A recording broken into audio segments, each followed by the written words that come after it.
So I had this question come in on my YouTube channel. And Jeff, you're a great teacher, yada, yada. I wish to know how you started your marketing journey and how you grew bigger. And I get this question. Well, I get it a lot. A lot of people ask me this question, and I understand it because I think at the root of it is people, they don't really care so much about me, but they want to know about their path, about whether it will work for them, about whether they can have the success, whether they can build a business. And I know I was wondering the same thing back when I got started. There weren't very many examples. There weren't too many people that were building a business online back then. It was literally the 1990s, the mid 1990s when I started out. So my journey, my story is well documented. It's in my book, it's in my videos, it's all over the place. I'm not going to go into it here. I was a stay-at-home dad, and I had nothing going on, and that's all I'm going to tell you about it, other than the fact that it was desperate times for me. And that's one of the reasons. Since I can remember when I was starting out with nothing going for me, no assets, very little money to spend, no marketing experience, no entrepreneurial experience, no following, no list, no positioning, no brand, no list, no product, nothing. Because of all those things, and because even though it's been coming up on 30 years now, I can still remember just how desperate I was to take some control over my life, that I have a soft spot for those people that are just starting out.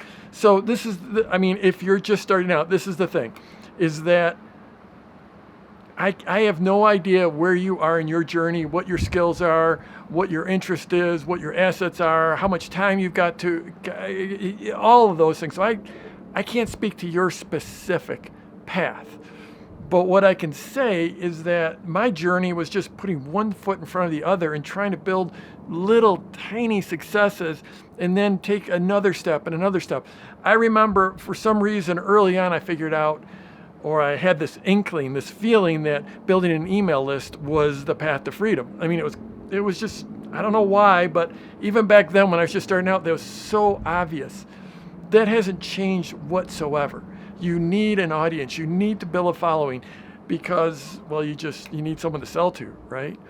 And what I can tell you is that when I started out, I would I put up a lead magnet. This was decades before we had that term, but I put up a lead magnet, an opt-in form, and every 3 or 4 days I would have someone subscribe to my email list. And I thought that was absolutely amazing. And I kept on doing work and trying to find ways to drive traffic into my lead magnet. And then I started getting one person a day subscribing. And that was amazing. And then I started getting 2 people a day on average subscribing, and that was incredible. And I just kept on working it and working it and working it, and eventually I got up to about 30 people a day opting in. And that was like just do the math, and that's almost 1,000 people a month. And that's when things started to happen. And I just, well, they actually started happening before that, but that's when I could just start to project out that this was going to be a real business at some point. And so it's just this process of no one knows the perfect business, the perfect offer, the perfect anything initially. I started out teaching people about the stock market. That's miles away from teaching people about marketing. I taught people about the stock market for 8 years before I ever got into teaching online business and teaching entrepreneurship and how to launch. So what I'm saying is probably your first business, your first offer is not going to be the one you end up with. So what that says is you just need to get started, because the first time you put something out there, it's not going to be amazing because it's the first time you're doing it. No one's amazing at anything the first time they do it. It's just a process of putting one foot in front of the other. Back when I started, in some ways, I had it really easy. It wasn't like everyone had an email list. Everyone was publishing a newsletter. Everyone was publishing anything. Very few people even had opt-in forms on their website. And so it was relatively easy to get people to subscribe via email. That was relatively easy. The hard part there was that technology was incredibly hard back then. Taking online payments was almost like rocket science. And oh, by the way, there weren't very many people online, so there weren't very many people to sell to. So I had huge advantages when I started out. I had huge disadvantages. Another disadvantage was there was no one to learn from. There was literally no one teaching online marketing in 1996. It didn't exist. And so I had to find my own way, which meant I went back and studied direct marketing from long before that. So that was the negative. I didn't have anyone to learn from. The positive for anyone starting out right now is there's so much out there. There's so many trainings and teachings, and you can just learn whatever you want to learn almost instantly. That's the amazing thing. The negative is there is so much out there. It's easy to get overwhelmed. It's easy to get caught up in that bright, shiny object where every day you're learning something new and you just keep on learning and learning and learning and learning. And it's that just in case learning where you're just like, I'm going to just keep on learning new things just in case I ever need them, and you're never going to get around to doing anything.